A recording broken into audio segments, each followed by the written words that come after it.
He's almost 80, yet he stands for hours without pain. No limping, no stiffness. So why do our knees hurt just getting out of a chair?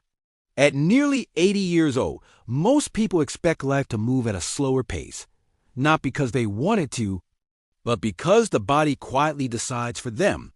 Yet during some of the longest, most demanding public moments in recent years, people noticed something that didn't quite match that expectation.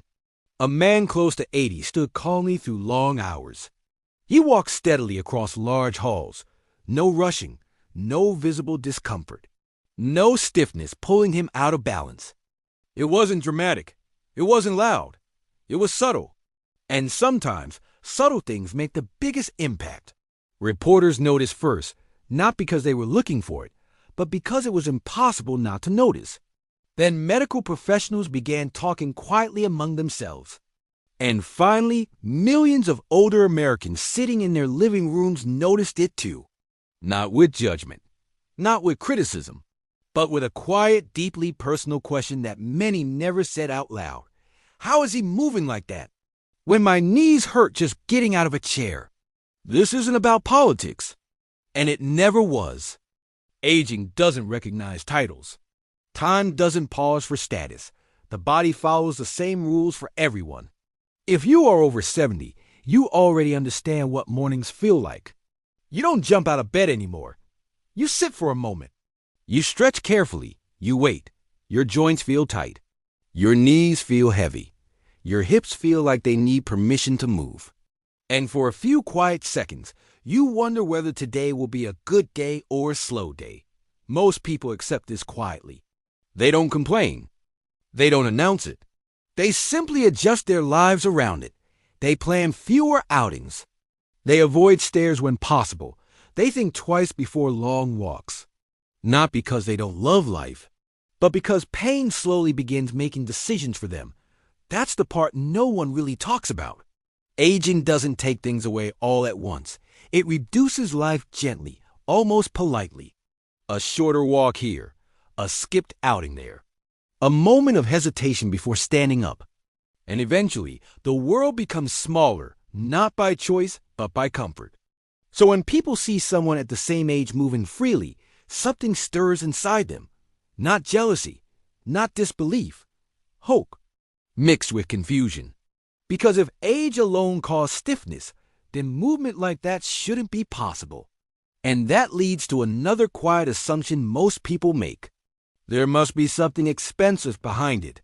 Private doctors, exclusive treatments, powerful medications, procedures regular people could never access.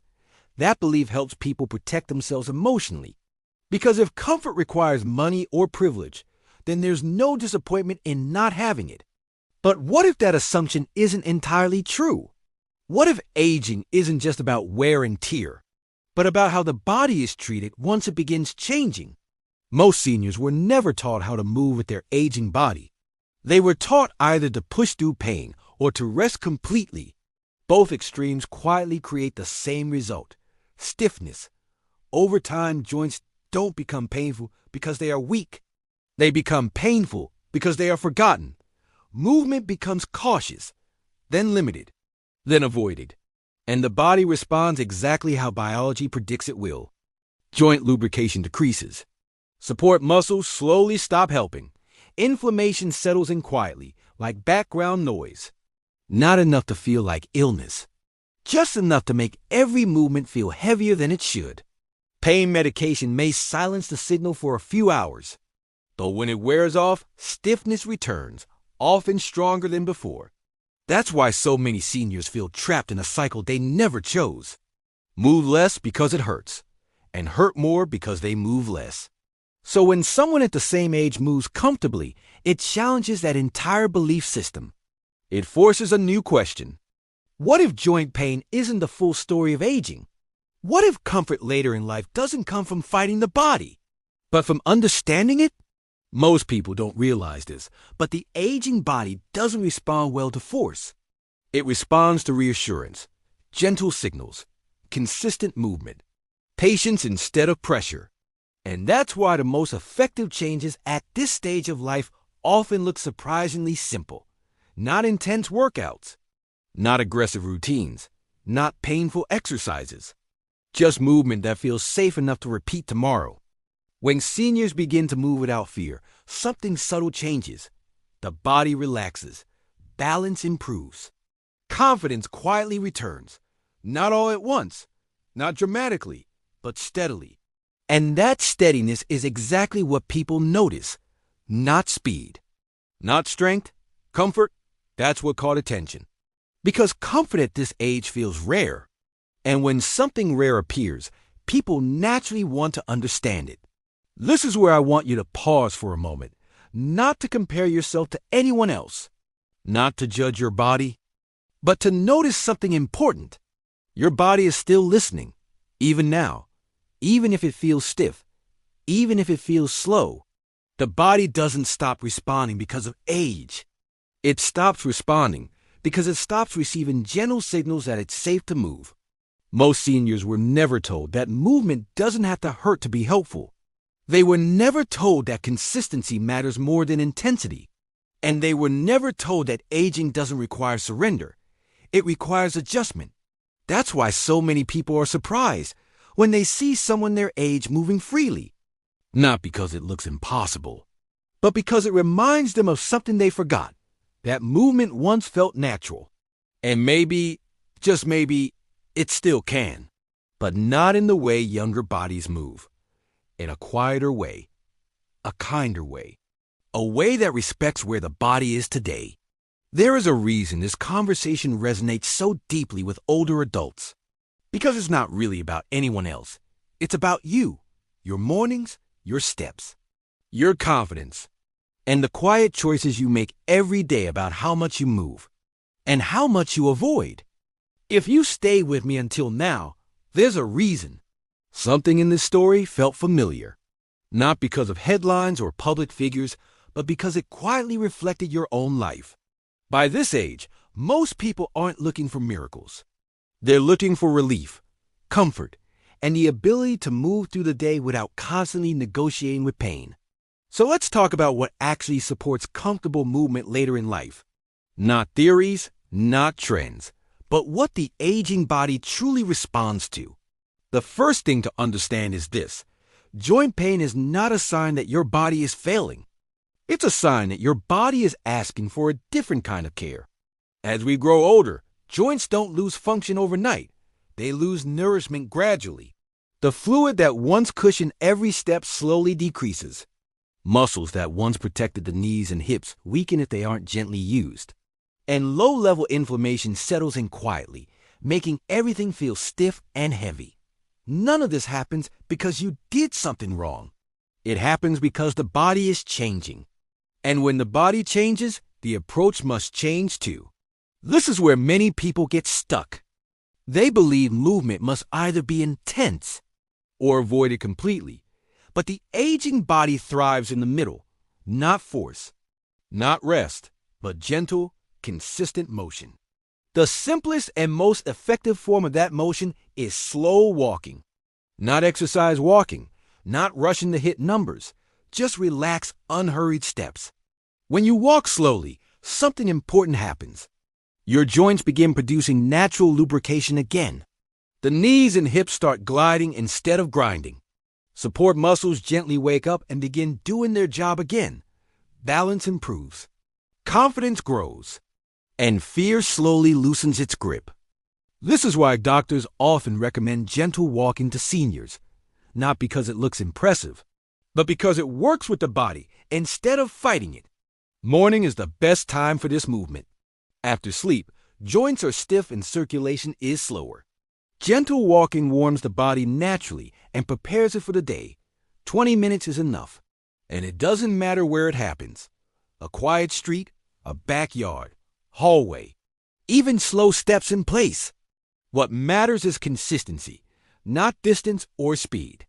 Now, let's talk about the second part, the part that works from the inside. Many seniors experience joint discomfort because inflammation never fully settles down. It stays just active enough to cause stiffness, but not enough to feel like illness. This is where a simple daily habit can help. Turmeric has been used for generations to calm internal inflammation. Its active compound works gently, not aggressively. When taken with a small pinch of black pepper, the body can actually absorb it properly. That's why traditional preparations always include both. Prepared with warm water and taken once a day, this tea becomes more than a drink. It becomes a signal to the body that support is coming. When slow walking and turmeric tea are used together, something powerful happens. Movement nourishes the joints. The tea calms the irritation that makes movement uncomfortable. One supports the outside. The other supports the inside. Seniors who follow this routine rarely describe sudden miracles. Instead, they notice steady change. In the first week, joints often feel less tight. In the second week, standing up feels easier. Over time, hesitation fades. And perhaps most importantly, confidence returns. Confidence to stand without holding furniture. Confidence to walk without fear. Confidence to trust the body again. This is what people notice when they see someone their age moving comfortably. Not strength. Not youth. Ease. And ease comes from care, not force. It's important to remember that this is not a competition. You don't need to compare yourself to anyone else. Some days you may walk a little less. Some days a little more. That's perfectly fine. The body responds best to kindness. Even gentle movement spread throughout the day helps. Even fewer steps are better than none at all. Hydration matters too, because water helps joints stay cushioned. Rest matters, because recovery is part of strength. And listening to your body matters most of all. This routine isn't about ignoring pain. It's about reducing the reasons pain shows up in the first place. Across America, seniors are rediscovering movement in this quiet, respectful way, not by chasing youth, but by supporting the body they have today. That's why stories like this resonate so deeply, because they remind us of something important. Aging does not automatically mean giving up movement. It means caring for movement differently, with patience, with consistency, with respect. So here's what I invite you to do. Try this for 7 days. Just 7. Walk gently each morning. Drink your turmeric tea and simply notice how your body responds. Not with expectation, but with awareness. If you felt even a small difference, less stiffness, easier movement, a little more confidence, that matters, because small changes restore independence.